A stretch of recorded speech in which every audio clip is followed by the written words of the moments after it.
Ya, teman-teman semua, balik lagi di Ruang Dialektika.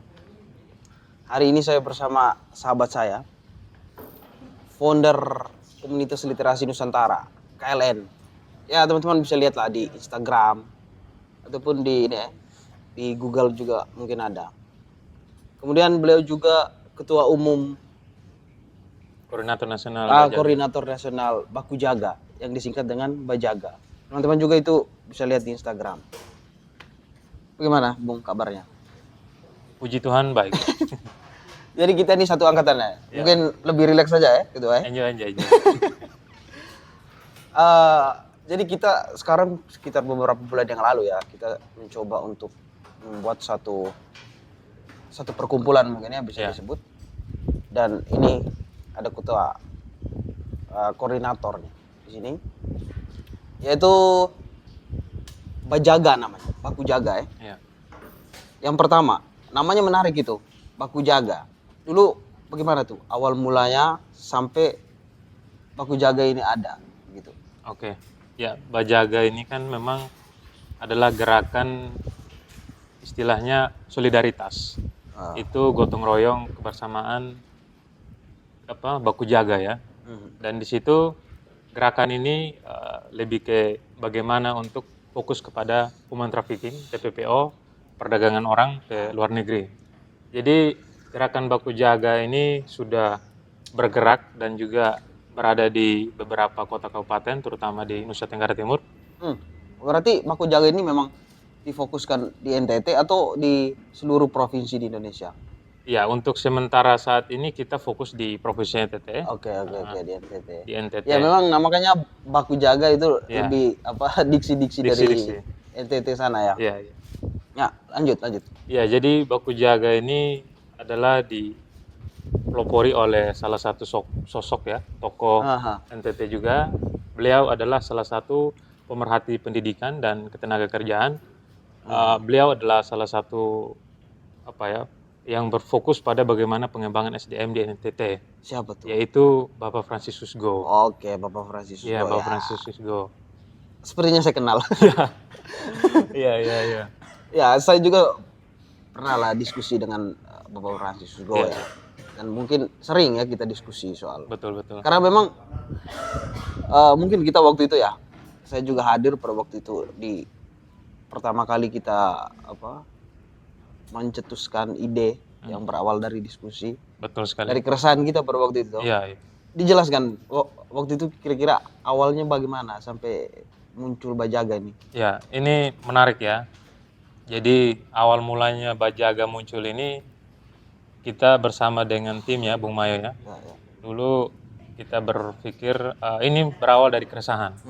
Apa tuh? Keresahannya adalah di Indonesia terjadinya kasus yang sangat fundamental itu terkait dengan tindak pidana perdagangan orang. Human trafficking. Okay. Nah, akhirnya kita melakukan diskusi FGD dan juga melakukan untuk bagaimana memberantas tindak pidana perdagangan orang di masyarakat yang memang membutuhkan sosialisasi begitu. Jadi akhirnya melakukan seminar di Menteng ya, Jakarta Pusat, bertempat di Kantin Kendal, dan di situ kita mengundang salah satu kepala pekerja migran Indonesia, namanya ini Pak Beni Ramdhani. Oke. Lalu dari Narasi TV juga kita undang Maria Goretti, dan juga bersama dengan teman-teman komunitas literasi Nusantara.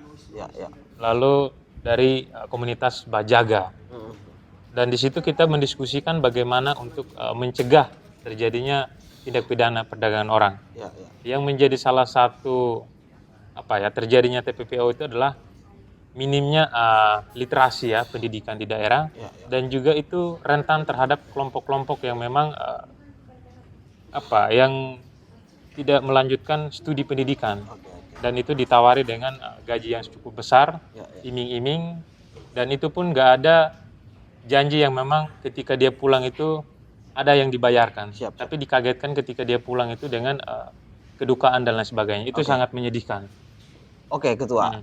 Kita coba mundur lagi ya soal bagaimana Bajaga tadi ya. Dulu tuh memang kan awalnya kita bikin diskusi ya. Iya.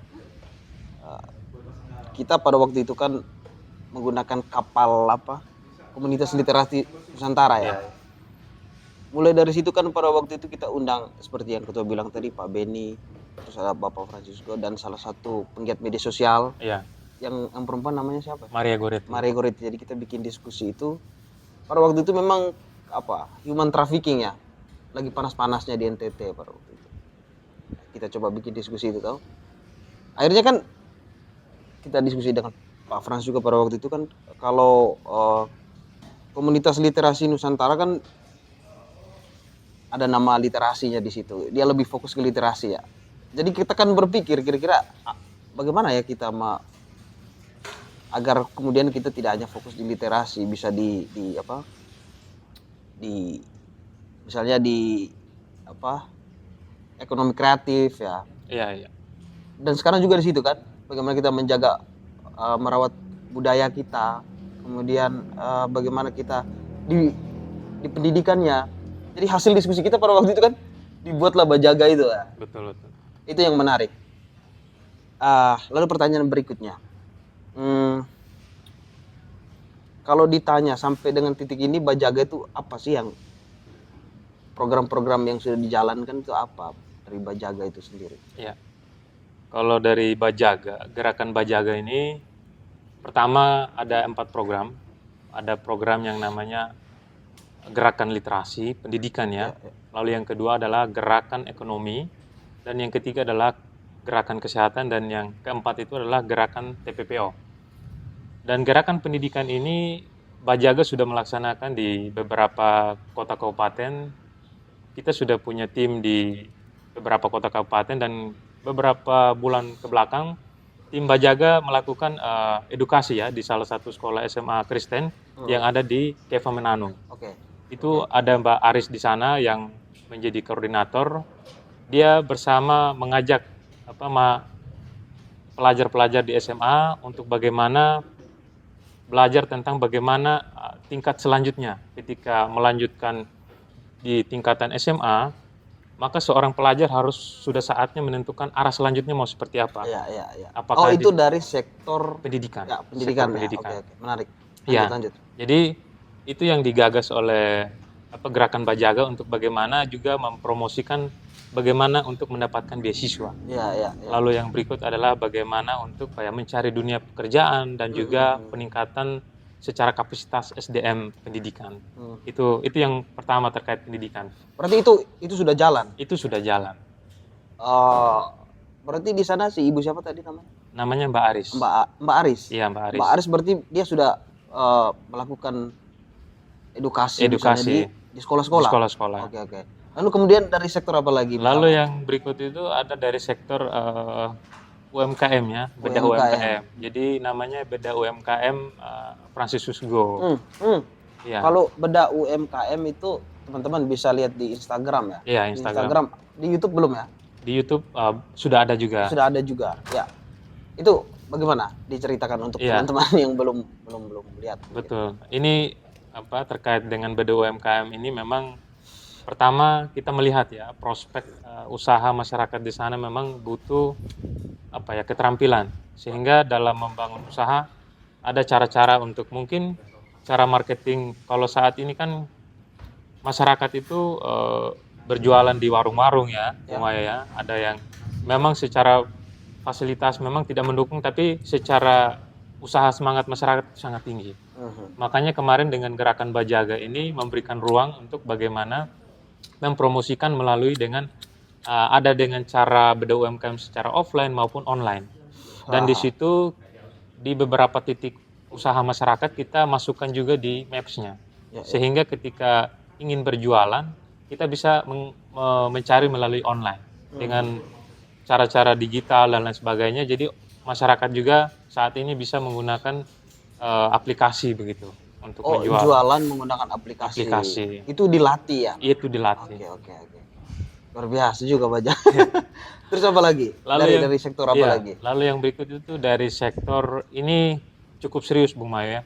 Ini yang menjadi salah satu sorotan kita hari ini, sektor tentang kekerasan ART, asisten rumah tangga yang terjadi waktu itu. Ini salah satu ini asisten rumah tangga yang di Indonesia tuh Ini di dari luar negeri. ini Maksudnya, Indonesia. Indonesia ya. Ya, jadi beliau ini bekerja di Jakarta Barat.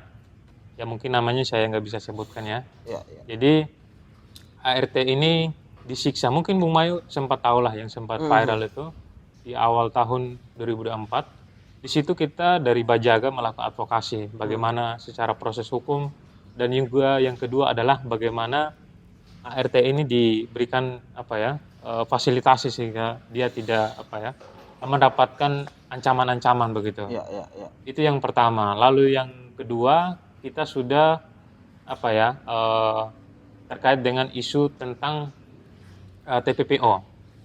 Oke, TPPO oke. ini terjadi juga salah satu anggota Polda NTT, Ya, ya. namanya Ibda Rudisoik, Ya, ya, ya. yang hari ini lagi hangat. Ya, Mungkin ya, ya. menjadi persoalan yang sangat serius, Bung Mayo. Ya, ya. Jadi kita dari Bajaga melakukan bahwa apa yang sudah dilakukan oleh Ibda Rudisoik itu langkah yang sangat serius. Pertama, Rudisoik sudah membongkar kasus BBM ya, bahan bakar minyak di NTT, itu dipecat secara tidak hormat karena ada pelanggaran kode etik seperti itu. Ya, ya. Lalu yang kedua adalah Rudisoik ini juga membongkar terkait dengan kasus tindak pidana perdagangan orang di NTT. Itu yang saat ini kita lagi kawal juga, Bung Mayo, Ya, ya. untuk bagaimana ya kita minta keadilan kepada Kapolri dan juga Kemenkumham. Lalu yang berikut juga adalah mengenai gerakan kesehatan. Jadi Bajaga juga melakukan yang namanya gerakan Bajaga, gerakan kesehatan. Oke, dari sektor kesehatan. Dari sektor kesehatan. Jadi pertama adalah bagaimana memberikan edukasi pada bagaimana pelayanan gizi buruk, dan juga untuk bagaimana menjaga kesehatan dari segi pola makan, dan juga bagaimana untuk melakukan edukasi terkait dengan stunting. Itu yang sudah saat ini kita banyak juga stunting di NTT. Iya, banyak sekali. Kalau di sektor kesehatan itu sudah jalan sejauh ini atau? Kalau dari sektor kesehatan sudah jalan. Sudah jalan ya. Ya, ya. Ya, saya tertarik untuk bicara soal human trafficking tadi ya. Ya. Itu memang di NTT kan lagi panas-panasnya barang itu ya. Benar-benar. Dan pada waktu itu juga kan kita pernah undang Romo Pascal ya. Kita berdiskusi serius soal itu kan. Tapi ini saya mau tanya nih, bagaimana kan ada polisi itu ya, yang ya bisa dikatakan mungkin malah dia dijadikan ya korbannya lah ya. Dimana dia berupaya untuk membongkar kasus human trafficking ini. Apakah hari ini Baku Jaga dengan melihat situasi itu, adakah perasaan misalnya takut? Karena saya pikir untuk bicara soal human trafficking, apalagi kita mau masuk ke dalam ranah itu, mau memperbaiki itu, saya pikir agak butuh keberanian. Dari Bajaga sendiri bagaimana? Ya, pertama dari Bajaga tentu memang kita butuh dukungan ya, Bung Mayo. Adalah kita kemarin melakukan gerakan bersama. Pertama kita melakukan kajian juga, pendataan bagaimana untuk menggali lebih dalam begitu, bahwa Bajaga juga tidak berpihak kemana-mana tapi berpihak pada keadilan. Kita menuntut keadilan dan kita melihat bahwa persoalan yang kita hadapkan ini sangat besar, dan itu tentu kita merasa bahwa kita tidak takut karena memang kita merasa bahwa apa yang dilakukan Rudisoik ini hal yang sangat mulia, hal yang memang perlu diapresiasi begitu. Dan juga saat ini kita melakukan kolaborasi dengan beberapa lembaga, pertama dari LSM, Lembaga Badan Hukum dan lain sebagainya, dan kita sudah masuk ke beberapa teman-teman jaringan TPPO, dan juga untuk bagaimana rencana selanjutnya kita ingin melakukan penyuratan terhadap Presiden Prabowo yang terpilih saat ini untuk bagaimana kasus yang terjadi di NTT. Saya pikir Rudisoik ini adalah menjadi representasi di Nusa Tenggara Timur, karena salah satu sosok anggota Polda yang berani begitu. Tapi dengan catatan ada apa? Kenapa dia diberikan pecat secara tidak hormat? Ya ini memang agak riskan ya kalau kita Ya. lihat. Tapi poinnya tadi menarik ya, Bajaga tetap lurus dan tidak takut kayaknya. Ya tapi saya pikir kalau misalnya kita kerjasama dengan komunitas-komunitas lain, saya pikir kita punya satu kekuatan yang besar ya. Ya. Karena pada waktu itu juga kan diskusi soal human trafficking, Pak Beni BP2MI ya, dia menyampaikan kesulitan kita untuk menghadapi human trafficking adalah kita tidak kompak. Betul. Bahwa komunitas ataupun organisasi-organisasi yang berjuang soal itu banyak. Cuma kita tidak menyatu. Kita memperjuangkan tapi terpisah-pisah. Itu yang membuat kita tidak kuat. Mungkin itu ya, maksudnya kita ke depan lebih mencari komunitas-komunitas lain, mencari individu-individu lain untuk kita bersama-sama ya. Betul. Jaga artinya tidak bekerja secara sendiri. organisasi sendiri, Ya. tapi lebih baik atau lebih banyak yang bergabung, yang berkolaborasi itu lebih baik ya. Ya. Menarik. Lalu apa lagi? Apakah 4 sektor itu, ataukah misalnya nanti ada pengembangan lagi ya? Ada kemungkinan itu pastinya. Ya, dari 4 sektor tadi yang sudah saya sebutkan Bung Mayo, itu akan banyak sekali ya akselerasi bagaimana untuk di bidang-bidang itu untuk memperkuat. Karena kalau kita lihat hari ini, data yang sudah kita pelajari bersama bahwa kasus tentang kesehatan, pendidikan, ekonomi kreatif, dan juga kasus TPPO, itu kita hari ini punya bagaimana kita titik fokus hari ini. Yang pertama adalah pada pendidikan. Pendidikan ini kita juga menjadi simpul utama nanti untuk bagaimana menyelaraskan dari tingkatan pendidikan dan juga bagaimana untuk pengembangan pada literasi digital. Dan di situ kita bagaimana untuk menjadi sosialisasi pada kesinambungan pada program-program itu tadi, mulai dari tingkatan kesehatan, UMKM dan ekonomi kreatif, dan juga edukasi terhadap TPPO human trafficking. Lalu kalau soal kebudayaan, saya juga mungkin kita pernah diskusi dengan Pak Frans ya. Bagaimana soal kebudayaan di Nusa Tenggara Timur? Karena diingat bahwa Nusa Tenggara Timur ini adalah salah satu provinsi yang kaya akan kebudayaan, saya pikir. Betul. Cuman kita belum terekspos, mungkin yang belum terekspos oleh media. Jadi apakah dari Bajaga nanti ada fokus ke sana untuk bagaimana kita mengkampanyekan atau memperlihatkan kepada dunia misalnya bahwa NTT adalah salah satu provinsi yang kaya akan budaya.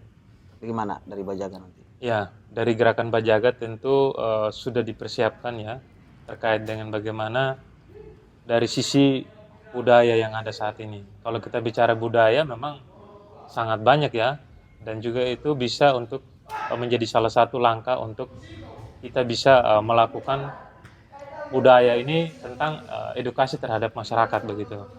Yang menjadi salah satu kendala terbesar kita hari ini masyarakat di sana, kalau kita lihat bahwa masyarakat secara budaya dan juga adat istiadat masih diutamakan, dan itu sangat nomor satu, Bung Mayo. Bahkan kalau menjadi diskusi-diskusi kita bahwa terkait dengan pendidikan ini selalu dinomorduakan. Mungkin ini yang menjadi salah satu langkah Bajaga juga untuk menerobos ke dalam bagaimana untuk bersosialisasi dengan masyarakat adat dan juga terhadap pemerintah dan lembaga-lembaga lain bahwa titik fokus untuk perkembangan suatu daerah itu ya butuh keselarasan begitu, akselerasi sehingga semuanya budaya, pendidikan, dan juga apa yang misalnya menjadi usaha ataupun bidang-bidang masyarakat itu menjadi brainstorming lah dengan perkembangan zaman hari ini. Ya. Ini saya pikir tantangan yang cukup menguji adrenalin ya, bahwa bagaimana kita harus mampu memilah di mana budaya yang memang masih relevan dan tidak relevan. Betul. Dan untuk melepaskan yang tidak relevan itu bagi saya sangat susah ya. Butuh waktu yang panjang, butuh kesabaran, Ya. untuk kemudian bagaimana kita menyampaikan bahwa memang ada beberapa budaya kita yang sebetulnya sudah tidak relevan. Ya. Saya pikir ini tantangan untuk Bajaga ya. Ya. Oke, mungkin kita close ya. Ya. Atau ada yang Ya mungkin Oke. satu Close lagi statement, statement ya. ya. Pertama saya merasa berterima kasih ya terhadap founder Ruang Dialektika, Bung Mayo sudah mengundang saya di podcast ini. Tentu podcast ini menjadi salah satu medium ya untuk kita berdiskusi, sharing, dan juga bagaimana untuk merajut lebih dalam terkait dengan isu-isu terkait dunia pendidikan begitu. Jadi dari Berjaga hari ini masih membutuhkan gerakan bersama Bung Maya, kolaborasi, dan juga ada hal yang paling serius yang menjadi persoalan adalah bagaimana melawan terkait dengan tindak pidana perdagangan orang (TPPO). Itu yang ditekankan. Itu yang ditekankan karena itu yang lagi beredar dan juga menjadi persoalan yang fundamental begitu. Lalu yang berikut adalah mengenai persoalan salah satu anggota Polda NTT, Rudi Soik, dari Garda Bajaga hari ini melakukan untuk terus menuntut keadilan dan juga mengajak semua masyarakat, teman-teman, dan juga lembaga-lembaga untuk bersuara. Mari kita memberikan support, dukungan kepada Rudi Soik yang bahwasanya hari ini Rudi Soik punya representasi yang baik dan juga membongkar terkait persoalan mafia BBM dan juga terkait dengan tindak pidana perdagangan orang. Tentu ini menjadi salah satu apresiasi ataupun representasi seorang sosok Ida Rudi Soik. Ini bukan lagi persoalan dia berbicara dari NTT, tapi ini berbicara tentang seluruh Indonesia. Itu yang menjadi salah satu tolak ukur bahwa institusi hari ini harus mampu melihat mana yang memang benar-benar bersalah dan mana yang benar-benar berjuang dan juga membantu masyarakat di kalangan bawah. Saya pikir itu Bung Mayo. Tensinya agak panas sih ketua nih. Ya seperti itu. Oke. Terima kasih Bung Ferdi. Nanti next time misalnya Bajaga sudah melakukan kegiatan yang memang seperti yang diimpikan tadi, nanti kita bisa inilah. Siap. Share juga melalui media sosial. Dan tentunya hal-hal baik pasti Ruang Dialektika akan terus support. Siap. Terima kasih Bung Ferdi. Terima kasih Bung Mayo.